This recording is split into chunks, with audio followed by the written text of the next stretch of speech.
And what began in 2020 was a shared experience of global trauma.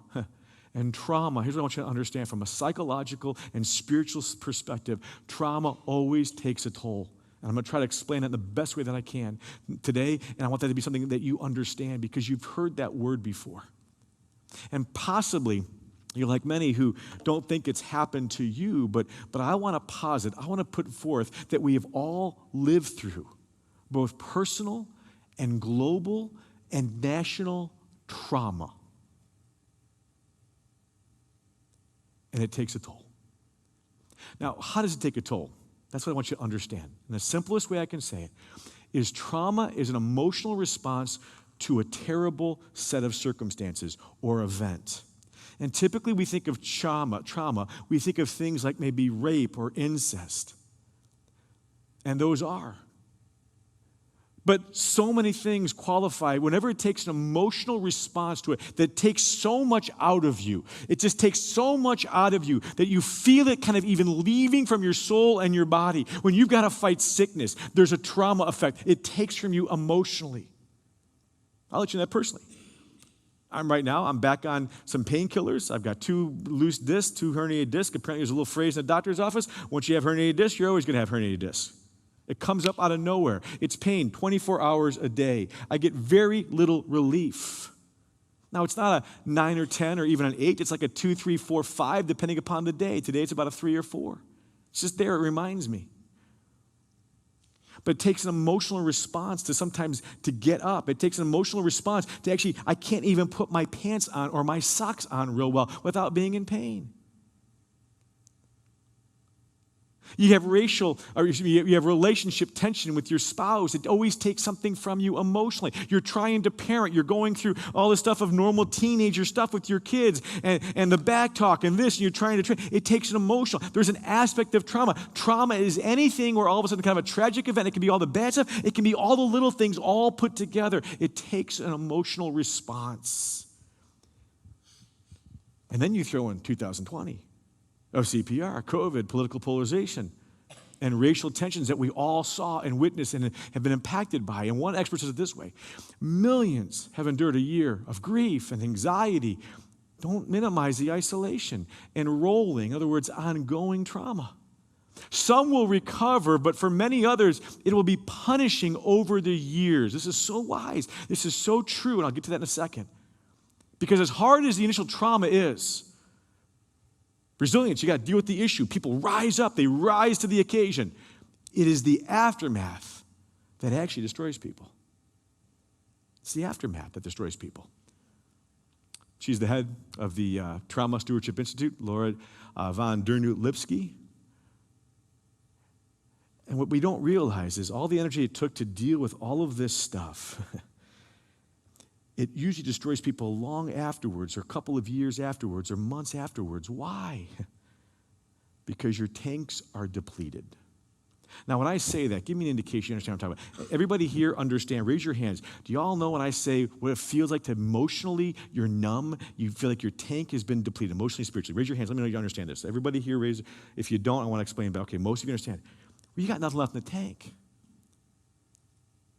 Matter of fact, we're going to talk about reserves here in a second because this is key in all of this, okay? But I want to get you right now because I'm going to give you a couple of things for homework this week. And one of them is to ask, how is your soul? Let me ask the question, how is your soul? And here's what I'm learning. I had no idea how to answer that question a few years ago. And my guess is many of us in this room don't even know how to answer that question.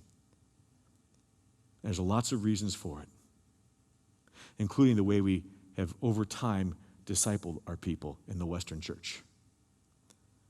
We've made it about an event and a stage, learning cognitively, worship a few songs. If we just know the right belief system, then we must know God.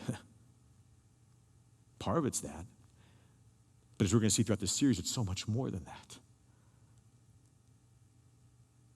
We were meant for more. And that's what I hope to invite you to in this series. And reserves is when your reserves are depleted. That's why if you know anything about mental health and when it comes to suicide, those of us who've been doing counseling or other things, I've done that years past, is that it's oftentimes not in the midst of the trauma in which they're fighting their thought life, or they're fighting, through the initial trauma or whatever it is they're trying to go through. It's typically when they're starting to do better, what appears to be months afterwards, that they take their lives. In part because of what I'm talking about here today. There's nothing left in the reserves. So what about you? How's your soul? And one way to look at it, here's another way to question it, is if a major crisis were to hit tomorrow, okay, I'm going to be honest. I'm starting to look at the monkeypox, but I don't want to, right? We're done. Who's down here done? I even joke around. My daughter's like, hey, Dad, do you know more about this monkeypox? I said, here's the key. Just stay away from monkeys. She's like, Dad. I'm like, I know. But what would happen? I mean, being really serious here, what if there was another huge shutdown? Just take a moment. Imagine that. How'd you feel? What would it do to you psychologically, emotionally, spiritually? Or many of us, we don't know what tomorrow is going to bring. We should know better. Jesus said, in this world, you're going to have trouble, a diagnosis, a situation you're going to have to deal with that might take months or years that you didn't know about, you didn't sign up for. What's your capacity? Or losing a loved one, or your child is diagnosed with some kind of a learning disability. You had no idea. It makes all kinds of sense. Or your child is diagnosed with cancer. How do you deal with all of that? Or you lose your job. By the way, let's even go a little deeper. How do you know? And this is participate here. And those of you, you guys can talk about that online too. Host Lori and Chloe. What are some signs that your reserves are low? We're amongst friends. What are some signs? No patience. God, you said that fast.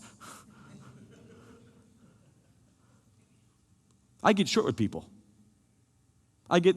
Here's a word I haven't heard in a while, but it's true. I get snarky. What about you? What else? Tired. Don't want to deal with anything or anybody. Anybody here ever Netflix binge, right? It's a sign.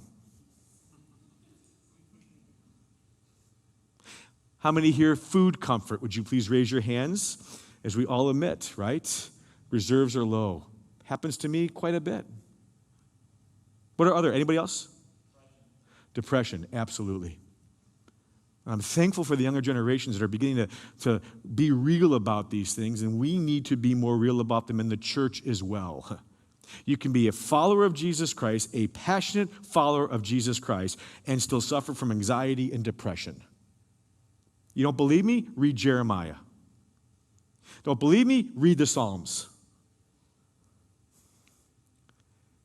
Here's another one. I heard from a pastor, it's not my own, but once he said it, I said he's right on. Physical symptoms. And he was talking about when he was so stressed, the doctor asked him, are you stressed? He says, of course I'm stressed. I'm a pastor living through COVID. But I'm here because I've got all this rash around my fingers. There was no physical reason. It was stress. The guy that was interviewing him said, you know what? I had the same thing a couple of years ago. I was going through some staff transition, leader of a pretty large church, and I had a rash all over my body, hives and other things. Your body is a major prophet, not a minor prophet. Signs your reserves are low. If there was another calamity, and it's not really going to be if, it really is a matter of what? When. Now, let me just stop here for a moment, okay? Because what I'm doing to you right now, and probably it's feeling really heavy. But there's hope. There's a lot of hope. And I'm going to get there to end this. And a lot of that I'm going to bring throughout this entire series. But the reason I have to go there is many of us don't even realize that we're there, that we're empty and exhausted and parched. Because the reality is once you go through trauma is all about experiencing grief. And if you know the grief cycle, and some of you I know in this room do, what is the first stage of the grief cycle? Denial. Anybody ever say this to you, or have you said it to yourself? When is it all just going to get back to what? Normal. Denial, ding, ding, ding, ding, ding, ding, ding, denial. Let me be the bearer of truth. It will never go back the way it was. What do you mean, Rick? Do you mean this, and that? Yes, I mean all of it. Everything has changed. That's part of what the pandemic didn't cause. These are all the signs. The pandemic, the racial tensions, the echo chambers, the polar opposites or polarization of not only in politics in our country, but amongst churches and Christians. And yet they're supposed to know us by our love and our unity. And here we are going off on people. Brothers and sisters. No wonder people are leaving by the droves. But even our own souls we neglect. We'll learn more about this next week. Because the way we've done our discipleship in the modern the Western church, has had some strengths, but it has glaring, I believe, huge, huge weaknesses. It minimizes or denies the impact of emotions on spirituality and your spiritual health, communion with God and Jesus. And what's happened is, and we believe everything is supposed to go up to the right. We believe it as a culture, and we even believe it as Christians. If God is in it, you've all read the post, you've all seen the stories of these incredible stories of how God did this and God did this, and you start reading some of those, there's a whole bunch of us, you start reading those and going, well, he didn't do that for me. And you wish you could kind of be there and go, I am so glad he did that for you. And for your situation. But I prayed and I prayed and I prayed. There must be something wrong with me. Anybody ever been there? I have.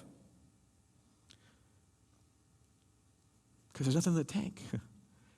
And the reality is, Jesus said, in this world you are going to have trouble. Now here's the good news. He said, but don't lose heart, because I have what? Anybody know? I've overcome the world. I've overcome the world. And so here's where I'm going with all of this. Okay? Now that I'm trying to set the stage, trying to get you to feel what I think is a reality for many of us, if not maybe all of us in this room to some extent. That we know deep down, how are your reserves? That if I were to ask you this question, this is why we don't like to be alone. This is why we don't like the discipline. This is why I didn't like the discipline. I'm an 8 on the Enneagram, if you know anything about the Enneagram. I am a E on the Myers-Briggs, Carl Jung stuff. I'm an extrovert. To get me alone and to be quiet with my thoughts was nearly, may I say it, hell. Because I learned that. And who likes that? This is why you binge watching TV. This is why every time, ding, ding, a notification goes off, you got to look, and it sucks you in a vortex of digital stress. I mean, not only your own personal stuff, but now you're getting stuff about racial tension, about the government, about this thing, about that thing, about monkeypox, about donkeypox, about whatever other poxes are going to be out there. And you just feel it.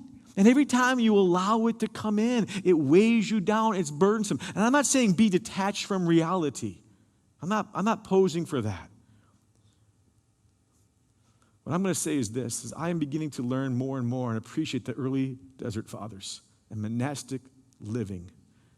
Not to go away in caves and never come back, though at times it's tempting. But how do you do that in your everyday, normal life? Because part of it, the reason they went away, is because there was so much trouble. There always has been, there always will be. So we're only kidding ourselves. To think the old times are the best of times, we're only kidding ourselves. If it's all going to go back to normal, there is no new, it's a new normal that we're all going to have to navigate together. And so here's my main kind of part here today, is whatever you believe out there in here, whatever you believe about the coming months and about the coming years, okay, I do think this. I'm an optimist by nature. I see the glass half full almost all the time. Just ask my staff, ask my kids.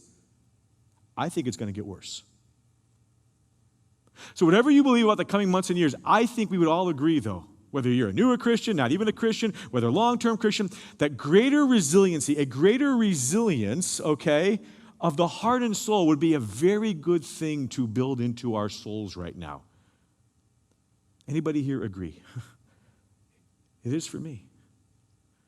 And that's the journey I want to take you on. Because that's been the journey I've been on the last few years. C.S. Lewis is right. The soul is but a hollow, a vessel, a container, which God fills. But here's the deal. That's where I've had to learn. I have to accept the invitation. I have to allow it. And when our main spiritual formation, our main spiritual discipline in which we partake of the things of God in the West is a service, 1 hour a week, which your best people will hit twice a month. Maybe for those who are really spiritual, go to a small group, maybe a little Bible study here and there, maybe a little quiet time. If you add up the hours of the invitation to be with Jesus, and maybe if you serve, maybe at the most, it might be less than 6 hours to 8 hours a month. In the hundreds upon hundreds of hours of a week in which we are invited to be and to practice the presence of Jesus. And it all goes back to the imagery of water. And the reality is how ingenious of God. The fact is you and I cannot live but a few days without water, and yet here we are living in this modern life like we can live really without Jesus. Oh, we'll show up once in a while. Oh, we'll be part of a group once in a while. We'll serve here and there once in a while. And if you're like me, that's what it was. I was preparing. I'm a professional Christian. I was preparing messages, and yet there was a part of me that was always, always, always like this, and I didn't know it. And my fear is that many of you might be there. It's part of the world we live in. It's part of technology. It's part of the culture in which we're living in now. But there's a better way. There's a better way that when he says, come to me, all of you who are thirsty, and if you drink from this water, this living water will flow in and through you, not just for the future, not just for some end time, not just from some eternal kingdom, but in the here and now.